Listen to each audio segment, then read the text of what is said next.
Welcome to the AI Energy and Climate Podcast, a special series from the DSR Network hosted by David Sandalow.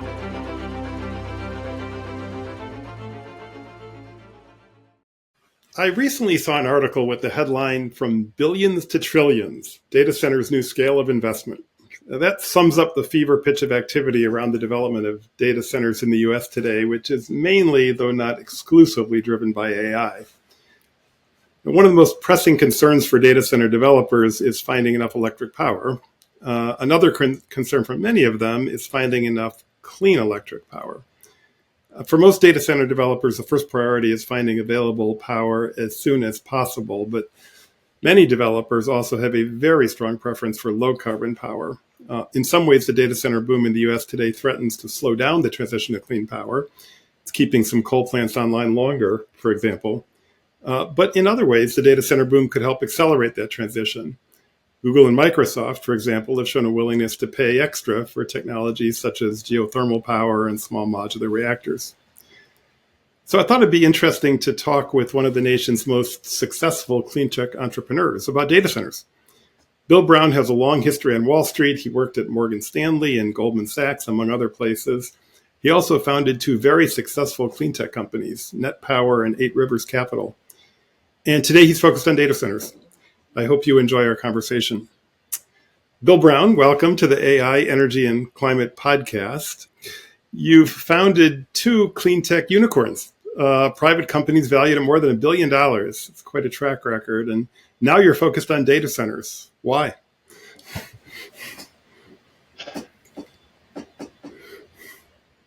I left Wall Street in '08 because of the global financial crisis, and one of the what helped me see my way in leaving Wall Street in '08 was a guy by the name of Alexander Field, who wrote an article in 2003 in the American Economic Review, who essentially said that the 1930s was technologically the most progressive decade of the 20th century.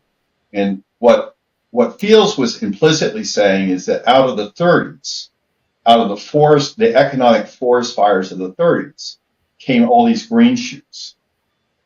And I thought that here I was, 07, 08, we had the global financial crisis on our doorstep. Several things that happened in '07 that made me think that it was happening. But my response was galvanized by Field. And my response was, David, I'm intrinsically a geek, a nerd. I went to MIT. I just decided I was going to go to MIT when I was in the 6th grade, and that's where I went. I just sort of, came out of the mountains in North Carolina and went there. But when I left MIT, I actually left to go into law.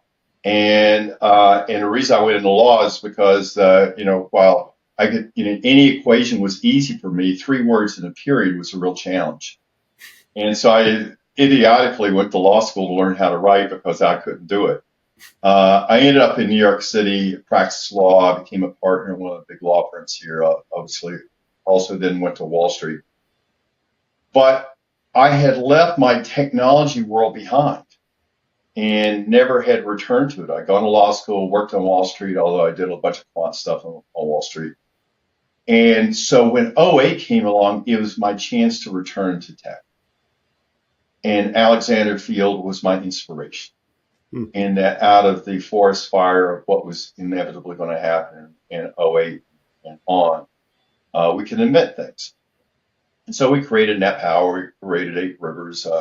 Net Power, I thought if anyone had told me, and I told myself in '09, 10 when we were filing all these patents, that we would create a power cycle that will allow natural gas to be clean at no extra cost, I thought I would have created the next Google. And indeed we did that. We basically created a power cycle that allowed allows you to burn natural gas, capture 100% of the CO2, and do it at a levelized cost of electricity that's comparable to polluting power plants. We did that. But no one showed up saying we were the next Google. And when in 2023, March of 2023, I mean, it went well enough. I mean, Net Power went public, got listed on the New York Stock Exchange in March of 23, and SK Group bought me out of my interest in 8 Rivers in March of 2023. I thought I was done, and I had left cleantech because I had sort of implicitly, you know, when you create a whole new business and then essentially you sell it, that's sort of your bet on the future too, you know? And I had to ask myself, why was I really betting? Because what I did was I moved back to New York City. I live now 3 blocks away from where I used to live in New York City. And so it was a homecoming type thing where I was putting together a fund for investing quantitatively in things. And in putting together the fund to invest quantitatively in things, and everyone said, Bill, why aren't you doing clean tech? And I said, clean tech's broken.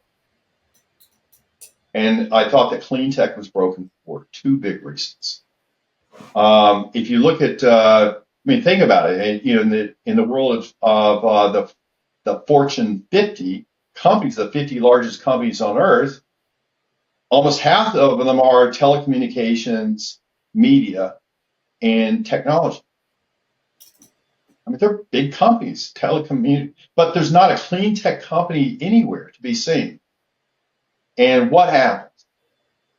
I realized that traditional tech had a very powerful network. It was bidirectional. It's called the internet. It's ubiquitous. It's virtually free to connect to, whereas clean tech had a network of wires and pipes and chips.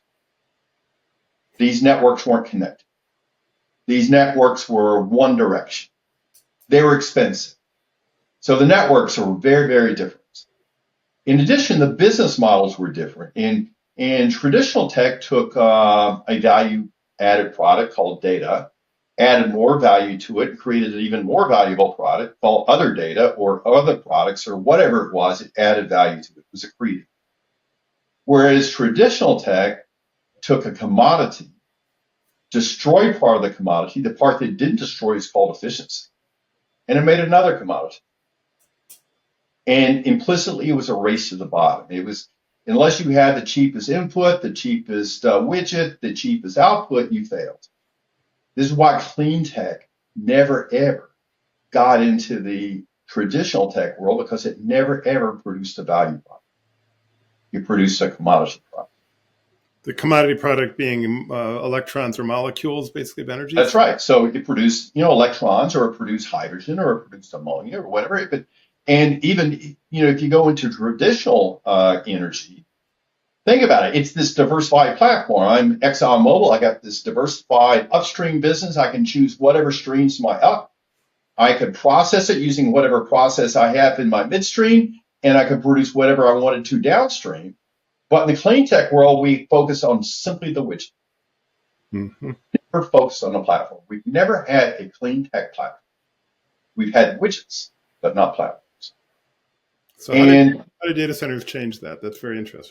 So data centers, so here I am putting all this together in my fund and the way I'm investing and saying clean tech's broken. And then I started looking for these adjacencies to the commodities. And so one adjacency was CO2 itself. Okay, that's sort of an interesting thing.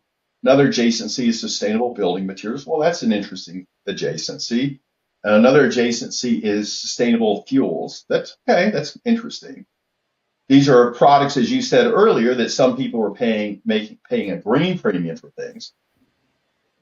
And then there was this outlier out there. It's data itself in bits. And I thought I could always start with commodity input, and instead of producing these commodity outputs, I could produce this value output called bits. Mm-hmm. Think about it. Electrons, I can transport 300 miles. Molecules, I can transport as far as I want to, but it accretes costs wherever it goes. I mean, a molecule of CH4 in West Texas today is roughly $1 a million BTU. In Japan, Korea, LNG world, that's $15. So I created all this cost up to $15 to go to that far. But I can transport them. But bits, you and I are normally we can take the subway to see each other, but in today, right now, we're located 20 milliseconds apart, and no one cares. And if you were in LA, you would be 80 milliseconds apart, and if you went from LA to Tokyo, you would be 60 more milliseconds. Yet we don't care about those things. Isn't that fascinating? And then combine this value product called bits with something that, to put it in Goldman's terms, you said billions of trillions. In Goldman's terms, according to Goldman Sachs, by 2030 for Gen AI alone, we need to be supported by the power system of one Japan, two Germanys, or 19 New York Cities. That's stunning. And then it occurred to me, the first epiphany occurred to me, and that is, well, the only time we've ever seen these great strides in clean tech hasn't been in replacing old power with better power. We've never burned less coal than ever. We've always burned more coal every year than we did the year before. The only time we've ever made progress is when we've had these changes in demand. So all solar and wind has been for incremental demand. Well, what happens if I had to build a power system of one Japan? Wow, isn't that amazing? Isn't that a huge opportunity? And so now that I can marry this with the inputs in the process, then it becomes truly exciting, because this will be the first killer app of clean tech. What's a killer app? A killer app is something we must have, and we don't think about the price.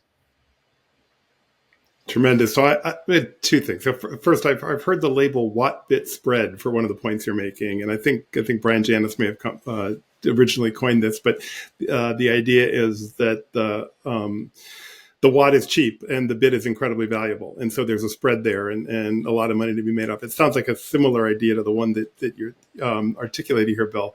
But then what I also hear you saying is that the demand for bits is going to drive tremendous value in the power world, and that can be used to mobilize clean tech and mobilize demand for clean power. And there's one other big thing. Everyone who hears the story to this point thinks, oh my gosh, my grid is old and creaky and my grid is going to collapse. Actually, that's wrong. Because what I think has happened is that we think about it. Originally, we had a one-to-one correspondence of power input and power consumption. If I had a mill to grind a grain to flour, I had a water mill, and one-to-one correspondence. Mm-hmm. If I had textile mills in New England or textile mills down through the Carolinas, I had water mills. I had one-to-one correspondence of energy input to energy output. If I needed coal for my train, I put the coal on my train. I had a one-to-one correspondence of energy input to energy output. And then power came along and someone says, oh, we can have an asynchronous demand world. And we can have a bunch of people who want these different powers at different times, and everyone will turn on their switch at different times. And therefore I could have a synchronous output and asynchronous demand. Mm-hmm. And we had this idea that we're going to match those two. And implicitly, if you think about what we've done, is we've built our power system on landfill.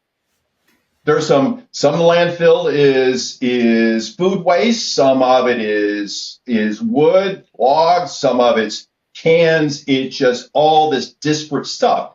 So we have this disparate asynchronous demand. We never ever, we go back and start with our one-to-one correspondence, which is what data centers will now allow us to do. At a dinner, now I'm going to be really provocative, at a dinner, in an investor dinner, which is what happens in New York City, at least among people that used to be in my world, that happened roughly in November, people asked me, Bill, what's your big call this year? And I said, I think the IPPs are going to lose their wind. I think that the IPPs have a bad business model. Say more. I think they are built on landfill of demand. And I think if instead we flip it around and start building our demand on a one-to-one correspondence of demand and offtake, because if I've got to build a power system on Japan and I start off with 100% 24/7, 365 demand, I can now build a very firm power system because instead of building on a landfill, I'm building on cement bedrock. Then I can put the landfill on top of it. And it gets even better. Why? Take a normal construct for a gigawatt. A gigawatt data center, a gigawatt power plant. I'm going to use a natural gas model here to make the math easy at some level. If I have a gigawatt power plant and I need to burn a gigawatt and a half natural gas if I have a 66% efficient power plant. Just making the math easy here. Well, so 1.5 gigawatts of gas in, 1 gigawatts of energy out, half a gigawatt of heat out. And by the way, the only reason I came up with that gigawatt of heat was after 20 or 30 years of managing heat. Because originally, I was more like 50% efficient. And so if I put a gigawatt and a half of gas in, I would have only 750 megawatts of power and 750 megawatts of heat. But now I've managed to take it all the way up and make that whole thing really, really efficient to the point where I produce a gigawatt of power. Well, right now, what are we doing? We're putting that gigawatt of power onto an antiquated T&D system, transmission and distribution system. I've got about a 10% line loss on average by the time it gets to the end user. So I've lost 10% of it. I built a system on a utility model where intrinsically the utility model, if I can get a utility return, if I'm a utility and I'm told I can get a quote utility return, let's call that 10%. If I can get a so-called utility return, for my shareholders, do I want to spend $1 billion at CapEx or $10 billion at CapEx? I would rather get 10% return on $10 billion than 10% return on $1 billion. So the utility model ushered in an overexpensive, inefficient system called the grid. So I will have to pay, not only will I have 10% line loss, I'll have to pay all for this antiquated system that's poorly designed, that's intrinsically poorly designed because we just simply created a model that thought that we had to deliver all these synchronous power to these asynchronous customers. So your answer then is behind the meter power for data centers, off grid. That's the first answer. But the first answer was off grid. And I thought, off grid. And then that's wrong too. Because what starts to happen is that now let's put numbers together. If I'm building a gigawatt power plant, call it, yes, is a gigawatt power plant today roughly, $2 billion? Yes, but that's not the base cost. The real cost is we have this demand inflation right now that's going on, but the real intrinsic cost is probably $1.5 billion for that thing. $1 billion data center roughly costs somewhere around $10 billion whole stock. Of that, $2 billion is for Generex. What's that all about? Well, because the data center guys say, well, I need 5 nines of reliability. I need 99.999% reliability. So because I can't trust the grid to provide me my power 100% of the time, I'm going to buy just as much capacity, and I'm going to take those tan beige machines that sit on the side of people's houses and hospitals. And that's going to provide my power 5 to 10 days a year that I need be up to 5 nines. Well, guess what I just did? I just more than doubled my cost of power. Why would you ever want to buy that unless you had no other choice to do it because you had not co-located to begin with? And you, instead of buying children's backup power, buy adult backup power. Which is? To win your original plant. Now, if I tool in my original plant, I can design it in a way where I can 100%, I can get half my plant, half my double-sized plant paid for by the data center for backup. And now for the other 355 days a year, I can produce those electrons onto the grid unencumbered by my capex. I can now create something that is built on the foundation, on the firm bedrock of 24/7, 365, 5/9 demand. And I can deliver it cheaper, and I can make the grid more reliable, and I can make people happy. So, Bill, how much of this can be done in the next 5 years in the United States? We've got a lot of supply chain constraints here. What do you think could be done? I think several things are happening. One of the things is we both know that everyone, we're in a gold rush right now. The one thing about gold rush that everyone says, if you're in the gold rush, you want to be in picks and shovel business. I will tell you, 3 picks and 3 shovels are contracted for today for every pick and every shovel that will actually be used. So I think we're finding this distortion of a bunch of people writing a bunch of checks because they're crazy. They've got the mania, the bug.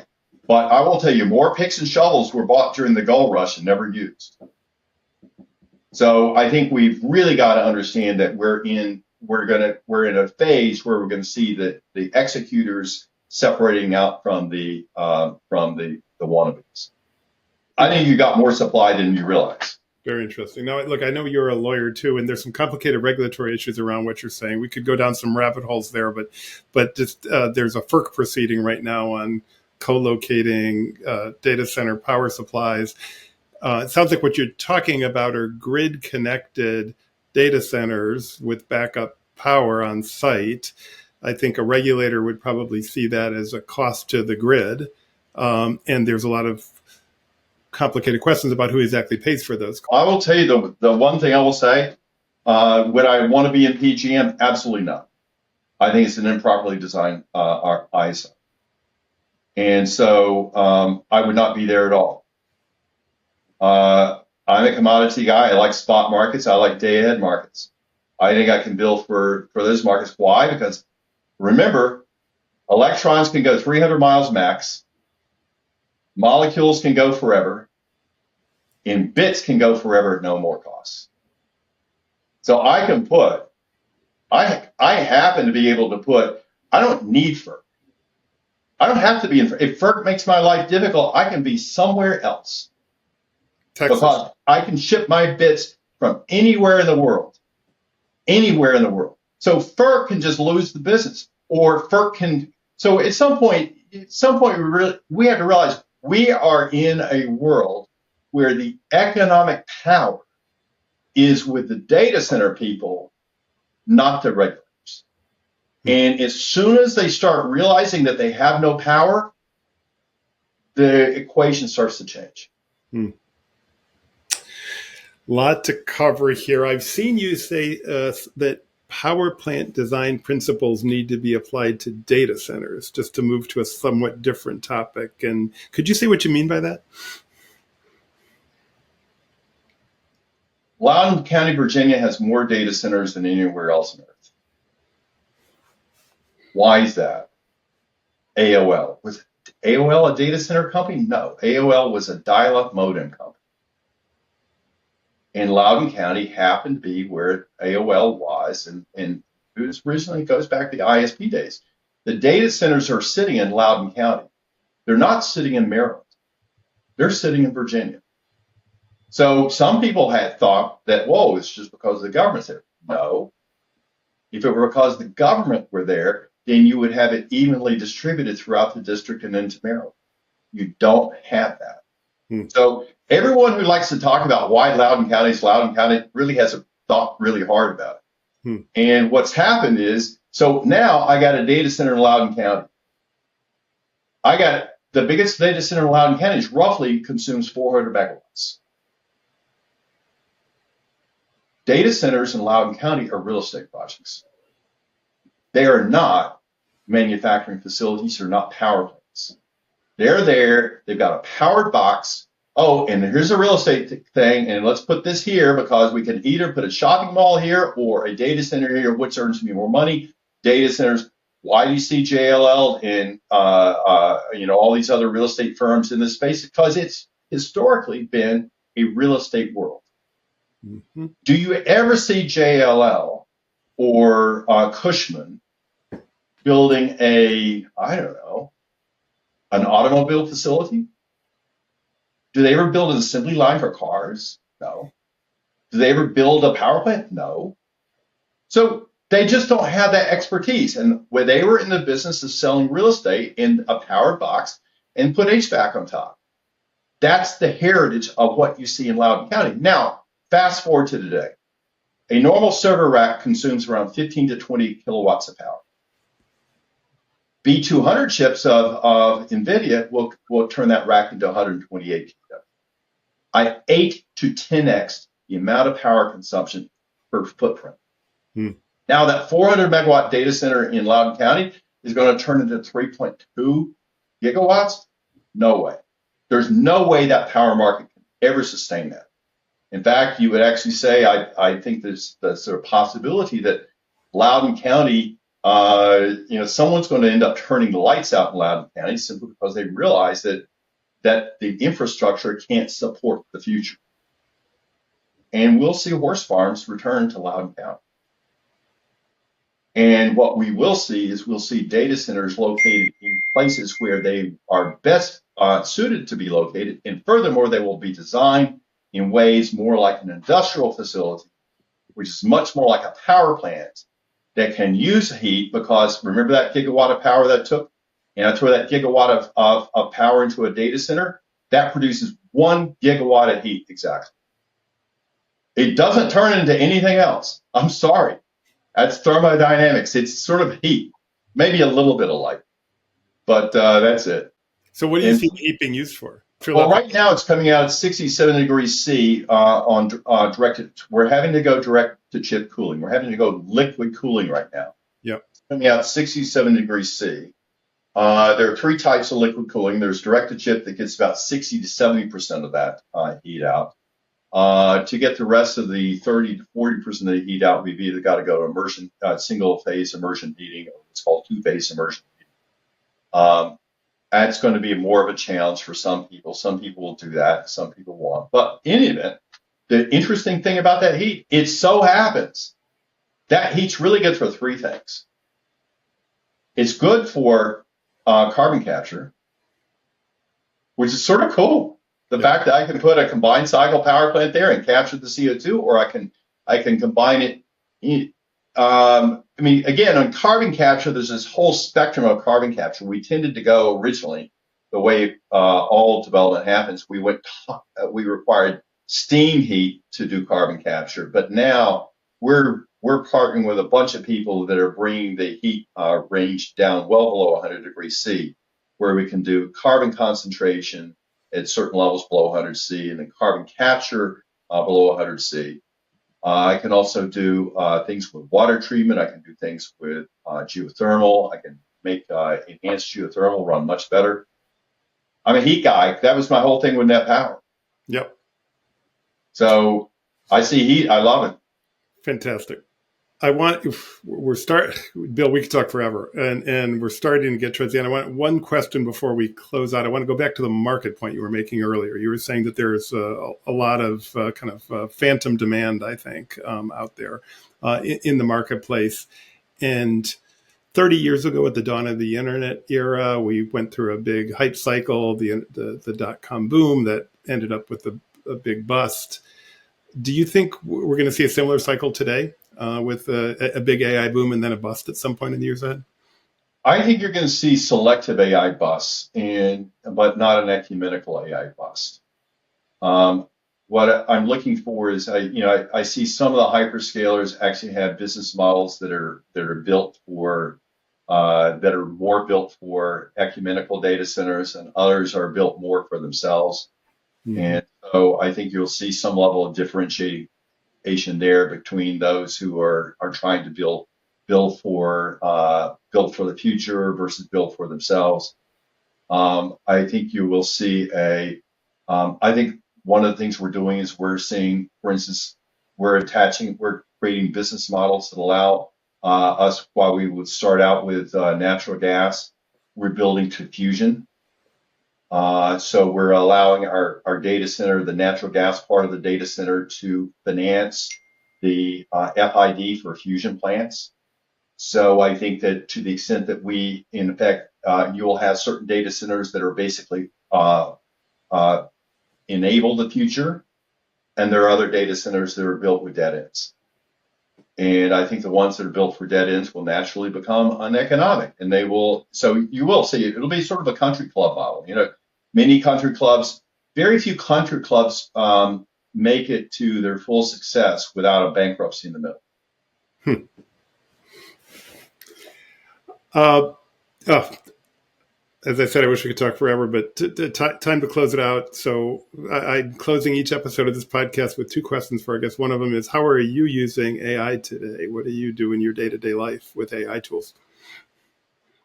We believe in the fund work we're doing. We believe that the GET code system, the global investment classification system that sort of classifies things in TMT or staples or whatever, is a broken way of looking at companies. If, for instance, I looked at companies at Amazon in 1995, we would say that it's either a mail order retailer or a book company. It was actually neither. And so we're using AI to help us classify systems by doing a Myers-Briggs for business models to help us figure out what. So a local healthcare company and a waste management company are very similar in their local moats. And so we think of them as being very similar to each other. And so we're looking at them as part of our investment thesis. So we're using AI to help us find the patterns in company classifications. Other ways you're using AI, using large language models on a regular basis? Everything we're doing is we're using it for coding. It's if you happen to write Python or write code or happen to do machine learning for whatever purposes and you don't use AI, you're losing a lot. I like to joke that AI is like having 100 ninth graders work for you. They're really good at plagiarizing. They won't rat each other out, and they have reasonable judgment but not great judgment. I think of the same thing with graduate students. Yep, it's like having 50 super fast graduate students, and they produce good work, but you got to their first drafts by and large. Well, then I want your AI because I'm dealing with the ninth graders. All right, last question. Could you please recommend to us 3 books, reports, or articles, old or new on any topic? Could be a classic from your childhood or something you read yesterday. First is Alexander Field's article in the American Economic Review in 2003 on the most technologically progressive decade of the 20th century. That was Alexander Fields because it changed my life. Second was a book called The Good Virus by Tom Ireland. He talked about bacteriophages. It happened to be something that goes back to my high school days where I thought that antibiotics were very blunt instruments to treat bacterial infection. I could use a bacterial virus to be very targeted. And it was the very beginning of using, if you think about it, bacteriophages were the very first ways of doing gene replacement therapy, but it was just doing gene replacement therapy on bacteria instead of animals. So, and the third book is James Joyce's Ulysses. I think that that was the most serious first book I ever read. There are 23 chapters in there. It's a real-time novel. It actually has 24 different stream of consciousness styles, and it shows that complexity comes in very different forms, contrasting forms, and was my introduction to, it started me on a world of creative writing and poetry. Bill Brown, it's been an amazing discussion. I think we can see why you've managed to transform a couple of different sectors with your innovations in clean tech, and good luck in your work in data centers and clean tech as well. Thanks for joining us. Well, David, I want to thank you for your leadership in really making this whole area work as well. So, I mean, you're phenomenal, and I love reading everything you write. You're very kind. All the best. Take care, Bill. Thank you.